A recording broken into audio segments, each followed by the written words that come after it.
자, 오늘은 신앙의 회의와 의심이 밀려들 때라는 제목으로 한 시간 말씀 전하겠습니다.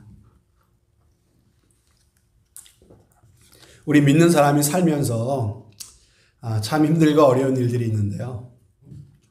그런데 정말 우리가 예수님을 믿는 사람이라면은 어떤 외적인 환경이나 어떤 인생의 문제가 힘든 게 아니라 정말 힘든 때는요, 우리의 내적인 어떤 영적인 침체가 찾아온다든지 아니면 신앙의 의심이나 회의가 찾아온다든지 할 때가 정말 힘든 것 같습니다. 나는 잘 믿어보고 싶어요. 그리고 좀 확신 있는 그런 신앙생활을 하고 싶은데 그런데 나도 모르는 어느 순간에 내 마음에 의심이 찾아올 때가 있습니다.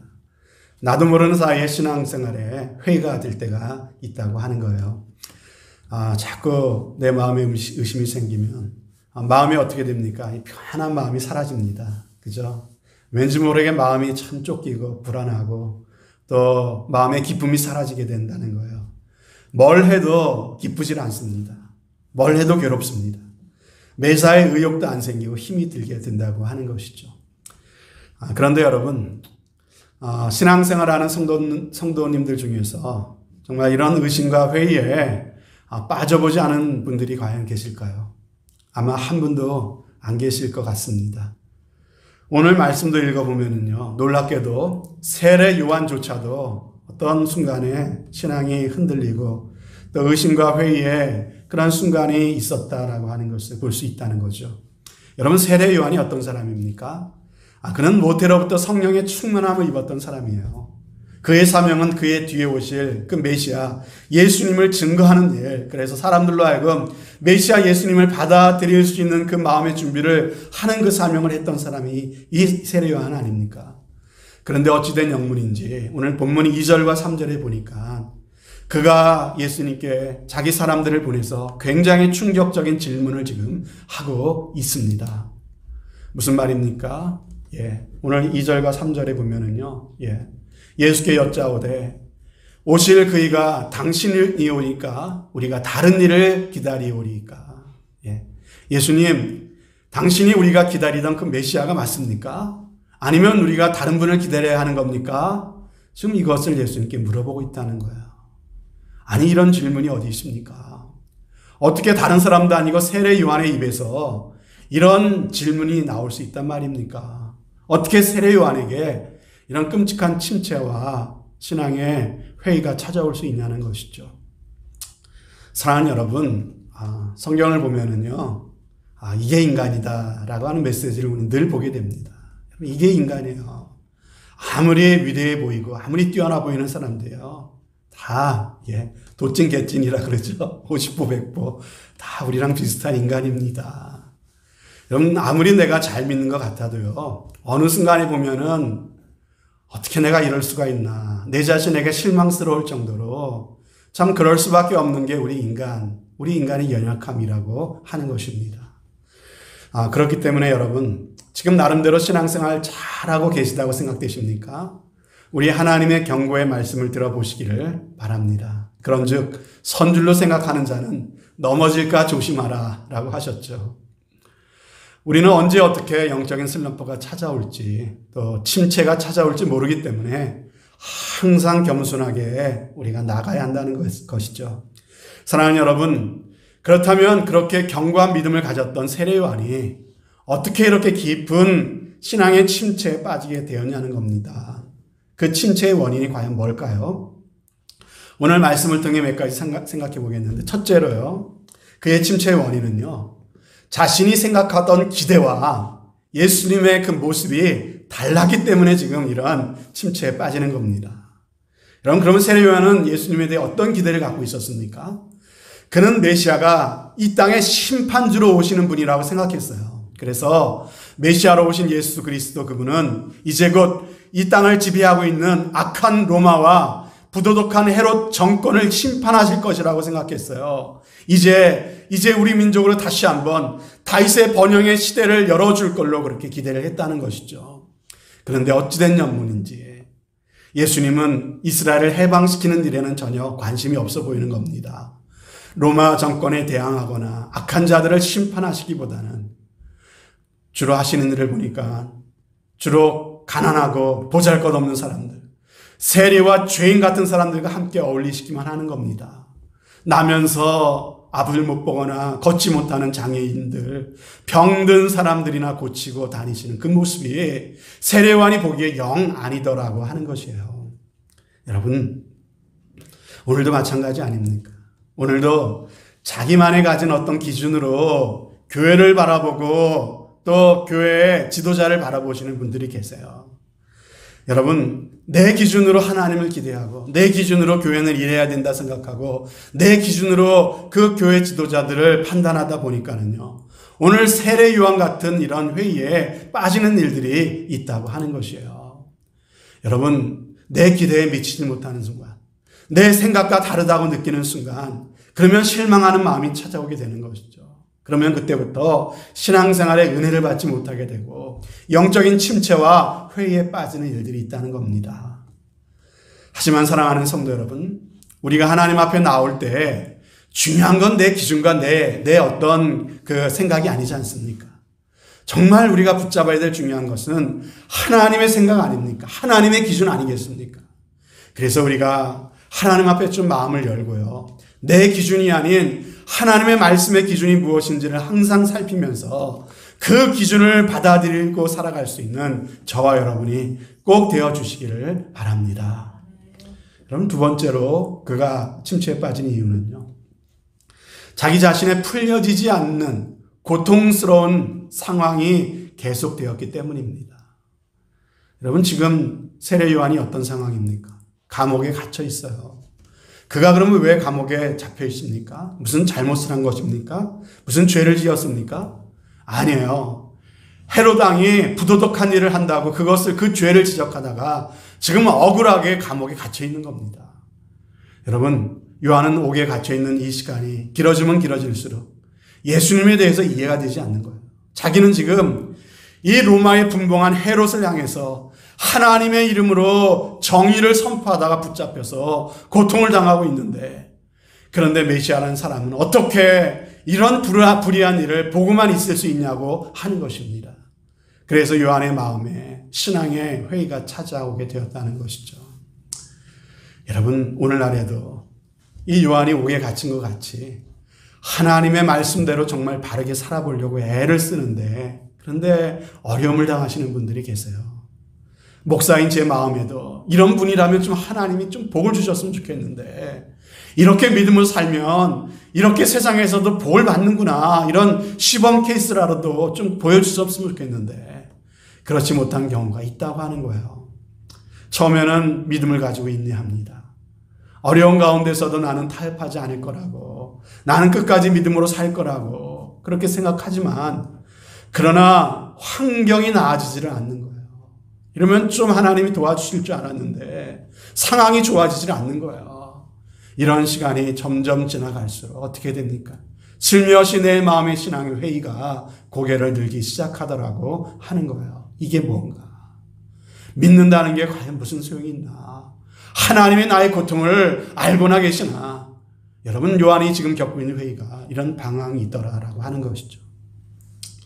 뿐만 아니라 요즘처럼 교회가 세상 사람들로부터 자꾸만 손가락질 받는 일이 일어나고요, 또 교회 지도자라고 하는 사람들이 잘못된 일을 하고 또 부끄러운 일을 저지르는 일들이 자꾸만 매스컴에 오르내리고 하는 것을 보게 되면요, 알게 모르게 내 마음에 신앙의 회의가 찾아오게 되더라고 하는 거예요.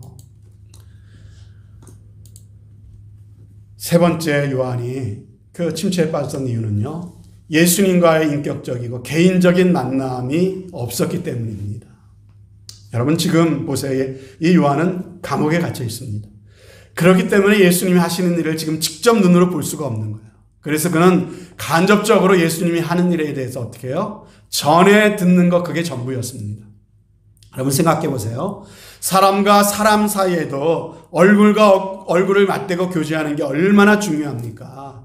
여러분, 매일 얼굴과 얼굴을 맞대고 살아가는 부부도 서로 대화가 충분하지 않으면요, 오해가 생기고 문제가 생기지 않습니까? 여러분, 영적인 세계도 마찬가지라고 하는 것이죠. 여러분, 그래서 우리가 정말 기도해야 되는 거. 저도 정말 하나님 앞에 매일마다 나와 기도하는 게 그거 아닙니까? 요즘 성도님들 서로 얼굴과 얼굴을 보지 못하고 오랫동안 참 인터넷으로만 예배를 드리고 교회 나오지 못하고 계신데 자칫 우리의 신앙의 침체가 찾아오기 딱 좋은 그런 시대라는 거예요. 이럴 때 하나님, 우리 성도들의 믿음을 지켜달라고, 정말 이러한 시기에 우리 주님과 개인적인 만남을 갖는 우리 성도들 되게 해달라고 날마다 그렇게 기도하고 있습니다. 여러분, 살아계신 하나님을 내가 만나고 개인적으로 하나님 앞에 나가 기도와 말씀으로 그분과 교제하는 것이 너무나 중요합니다. 이게 없으면 신앙생활에 침체가 올 수밖에 없어요. 여러분, 시험이 찾아오게 되고요, 문제가 생길 수밖에 없다는 겁니다. 여러분, 제가 앞에서 지금 설교를 하고 있는데요, 이 설교도 뭡니까? 어떻게 보면요, 간접적으로 하나님이 여러분에게 말씀하시는 거예요. 여러분, 여러분이 설교를 통해서 목사님이 전해주는 말씀을 통해 하나님 말씀을 듣는 것도 좋지만, 필요하지만, 여러분 이것만 가지고 신앙생활을 하다 보면은요, 세례 요한 같은 어떤 영적인 침체가 찾아올 수 있다는 거예요. 그러므로 여러분, 중요한 것은 여러분이 하나님을 만나셔야 된다는 거예요. 여러분이 직접 하나님 앞에 나가 하나님의 말씀을 들어야 된다는 것입니다. 이것이 중요한 것이에요. 종교 개혁자들이 피를 흘리면서까지 교회를 개혁했던 포인트가 바로 그거 아니겠습니까? 그 전에는 항상 교황을 통해서 또 신부를 통해서 고해 성사를 하면서, 그래서 그들을 통해서만 죄 용서함을 받고 그들을 통해서만 하나님 앞에 갈 수 있고 그들을 통해서만 하나님 말씀을 들을 수 있었다고 하는 그 잘못된 신앙을 깨트린 거 아닙니까? 여러분, 예수님이 십자가를 지시면서 그 지성소에 우리와 하나님 사이를 가로막고 있었던 휘장이 둘로 갈라지지 않았습니까? 누구든지 하나님 앞에 직접 갈 수 있는 길이 열린 거예요. 누구든지 하나님과 교제할 수 있게 되었다는 것을 깨달은 거, 이게 바로 종교개혁 아니겠습니까? 사랑하는 여러분, 스스로가 이 말씀을 스스로 한번 펼쳐놓으시고요, 이 말씀을 읽으세요. 이 말씀 속에서 하나님의 뜻이 뭘까? 하나님이 나에게 어떤 말씀을 하시는가 한번 이 말씀을 통해 들어보세요. 스스로 여러분 성경을 읽으시기 바라요. 우리가 정말 믿는 사람이라면 1년에 한 번 정도는 이 성경을 읽어야 되지 않겠습니까? 하루에 10분, 15분 정도 말씀을 펼쳐놓고 한번 읽어보세요. 꼭 말씀이 이해가 다 되고 이 말씀을 깨달아야만, 그래야만 되는 게 아니에요, 여러분. 더 중요한 건 말씀을 펼쳐놓고 있는 시간. 내가 그 시간만큼은 하나님을 기억하는 거 아니겠습니까? 하나님과 내가 시간을 보내는 거 아닙니까? 그 시간이 바로 나의 믿음과 나의 신앙을 지켜준다니까요. 또 여러분 개인적으로 주님 앞에 한번 기도하는 시간을 가지시길 바랍니다. 단 하루에 10분만도 괜찮아요. 따로 골방에 들어가셔서 주님 앞에 한번 10분만이라도 간절히 집중해서 한번 기도해 보세요. 개인적으로 이렇게 기도와 말씀의 시간을 가지신다면요, 여러분 모든 의심과 회의도 여러분 능히 이겨가실 수 있고요, 이 코로나가 지난 다음에 더욱더 성숙해진 신앙으로 우리가 다시 만나게 되는 여러분이 꼭 되실 줄로 믿습니다. 여러분,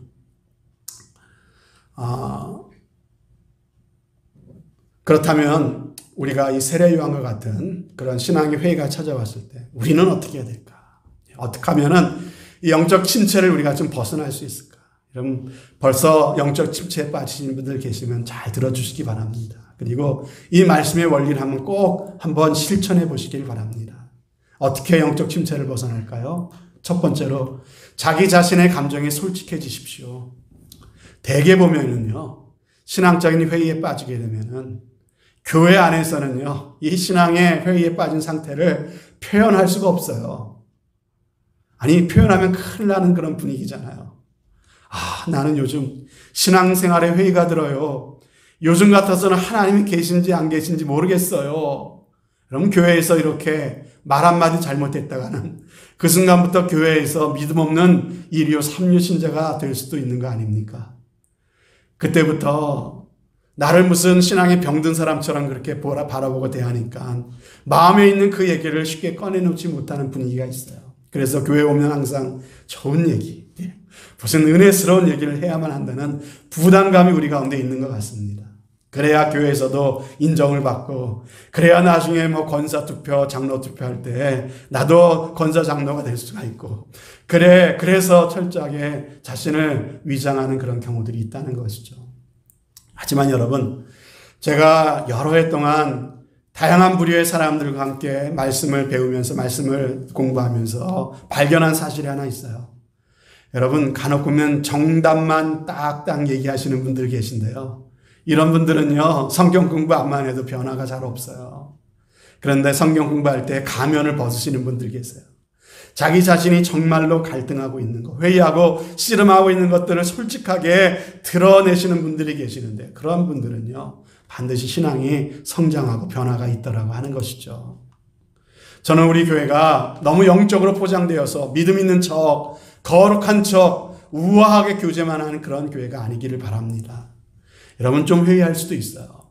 갈등을 겪을 수도 있어요. 하나님은 허용하시는 줄로 믿습니다. 우리는 그러한 사람들을 품어줄 수 있는 공동체가 돼야 돼요. 로마서 14장 1절에 뭐라 그랬습니까? 14장 1절에 보면은요, 믿음이 연약한 자를 너희가 받되 그의 의심하는 바를 너희가 비판하지 말라 그랬죠. 하나님과 갈등하고 씨름하고 있는 것을요, 목사 앞에라도 솔직하게 나타날 수 있는 이런 교회가 건강한 교회라고 하는 겁니다. 이처럼 자신의 마음을 솔직히 드러나는 게 중요한데, 우리는 여기서 한 걸음 더 나가야 된다는 것입니다. 예. 영국의 유명한 설교자 마틴 로이드 존스라고 하는 분이 영적 침체라고 하는 아주 이렇게 두꺼운 책을 쓰셨어요.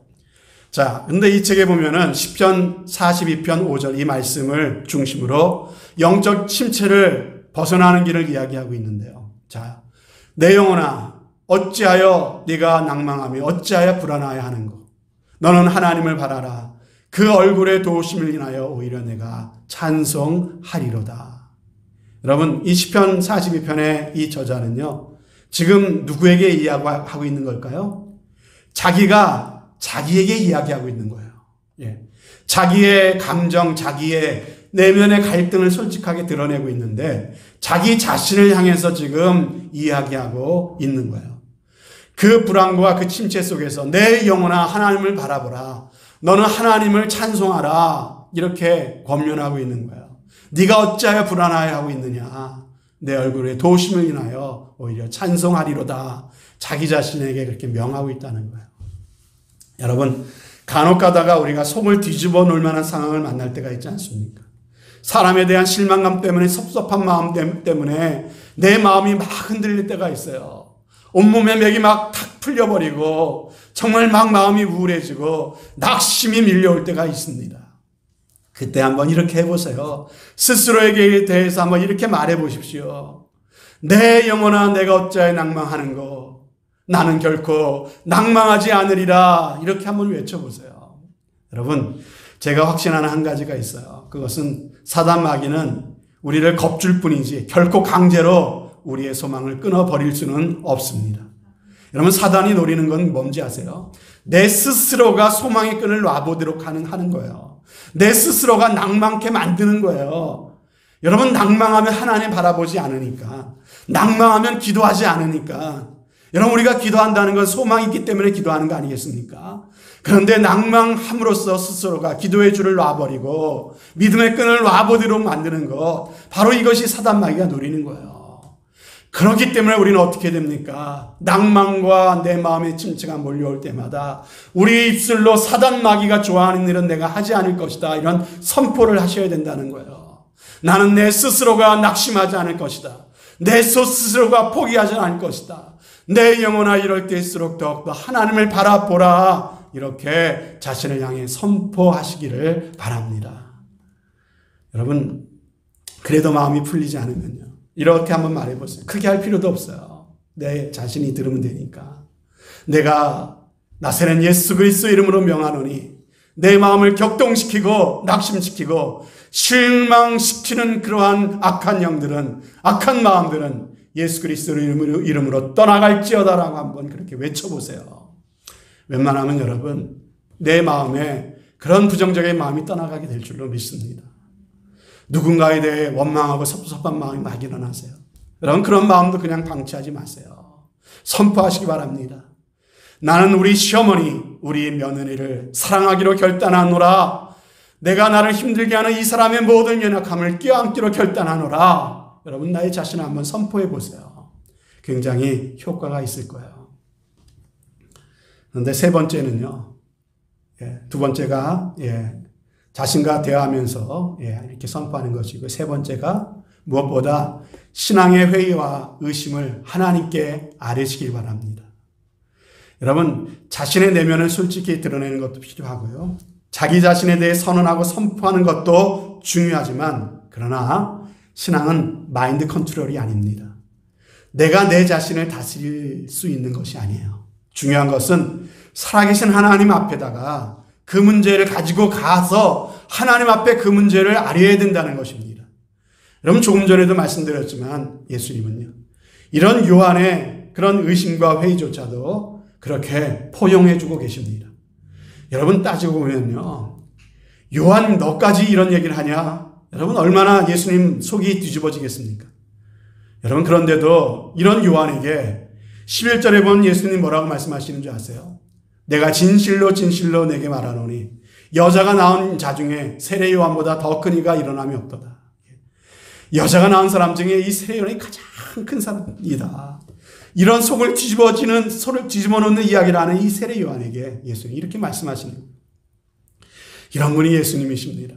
우리 같으면 기분 나쁠 텐데, 너 이것밖에 안 돼, 이렇게 나올 텐데, 이런 연약함도, 이런 회의조차도 용납하시는 분이 예수님이시라는 거예요.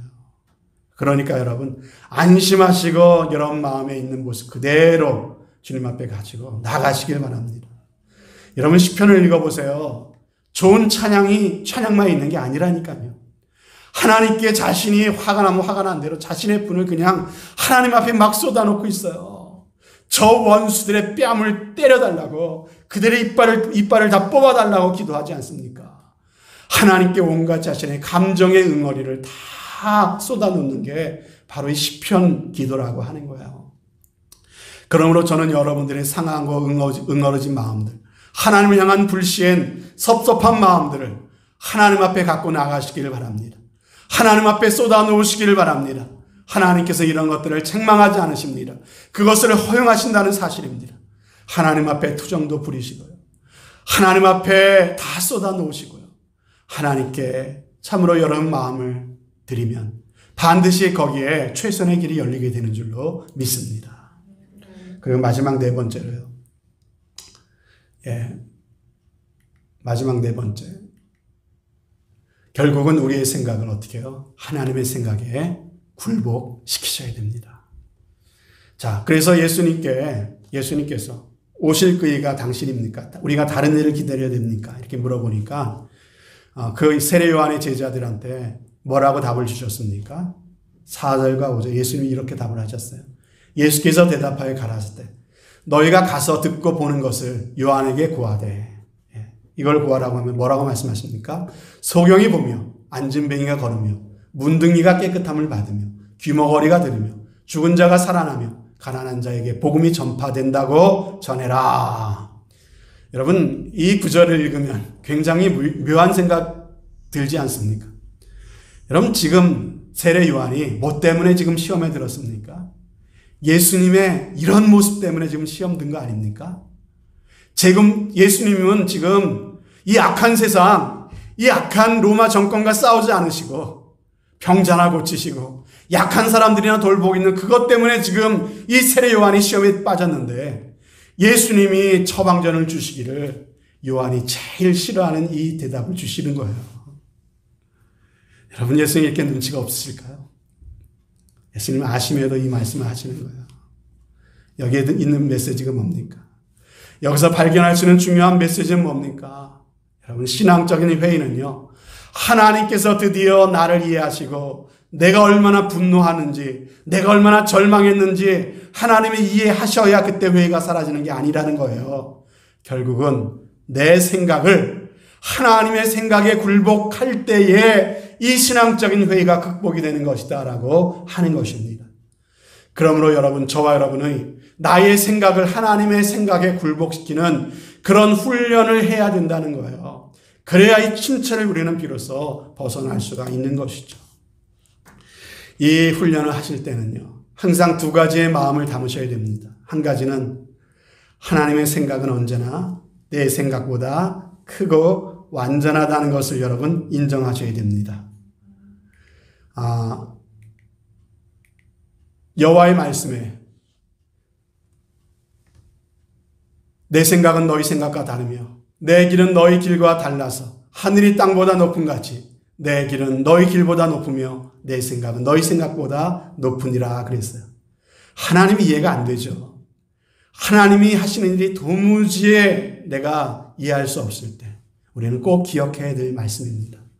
하나님의 생각이 내 생각보다 깊으시고 하나님의 길이 내 길보다 높으시다는 것, 이것을 우리가 인정해야 된다는 거예요. 또 한 가지, 하나님이 내게 항상 좋은 걸 주시는 분이라는 것을 인정해야 된다는 것이죠. 자, 로마서 8장 32절. 자기 아들을 아끼지 아니하시고 우리 모든 사람들을 위하여 내어주시니가 어찌 그 아들과 함께 모든 것을 우리에게 은사로 주시지 아니하시겠느냐. 선하게 살려고 정직하게 살려고 했는데 결과가 좋지 않아요. 또 방송을 보고 인터넷 기사를 읽어봐도 세상 속에서 교회 이미지가 점점점 추락해 가는 것 같아요. 이런 생각 저런 생각해봐도 자꾸만 실망이 되고 마음에 회의가 찾아오고 해요. 그럴 때 이 두 가지의 마음을 마음에 담으시라는 겁니다. 내 생각이 하나님의 생각과 다르기 때문에 이 순간 나는 이해가 되지 않지만 뭔가 하나님은 더 좋은 계획을 갖고 계시다는 사실, 그리고 자기의 아들을 아끼지 않으시고 내어주신 하나님, 그분은 누가 뭐라고 해도 나를 사랑하시고 그분의 핏값으로 세우신 이 교회를 주님이 사랑하고 계시다, 하나님이 교회를 붙들고 계시다는 이 사실을 우리는 기억해야 된다는 거예요. 사랑하는 우리 벤치라 카운티 장로교회 성도 여러분, 저는 오늘 여러분들이 무엇으로 지금 마음에 갈등하고 계시고 싸우고 계시는지 일일이 다 알지는 못합니다. 하지만 오늘 이 말씀이 여러분에게 꼭 위로가 되시기를 바랍니다. 여러분들의 상한 감정을요, 하나님 앞에 그냥 있는 모습 그대로 솔직하게 쏟아놓으세요. 쏟아놓으시되 두 가지 여러분 뭐죠? 기억해야 될 것. 하나님의 생각은, 하나님의 계획은, 하나님의 길은 나의 생각과 나의 길보다 높고 완전하다. 그리고 누가 뭐래도 그 아들까지 십자가에 내어진 주님, 나를 사랑하시는 하나님이시다. 우리를 위해 모든 것을 주시는 하나님, 그 하나님이 교회의 주인이시다라고 하는 것을 기억하시기를 바랍니다. 이런 마음을 붙잡고 하나님께 나가 이런 마음을 쏟아놓으면 하나님께서 여러분의 마음을, 상한 마음을 치유해 주시고 여러분의 눈물을 닦아주실 줄로 믿습니다. 우리 신앙생활 가운데 시시때때로 회의가 찾아오고 영적인 침체가 찾아올 때마다 거기서 좌절하는 것이 아니라 오히려 그때마다 선하신 하나님의 위로와 도우심을 경험하고 더 깊은 믿음으로, 더 깊은 신앙으로 나아가실 수 있는 저와 여러분들이 꼭 되어주시기를 주님의 이름으로 축원드립니다. 아멘. 기도하시겠습니다. 하나님 아버지,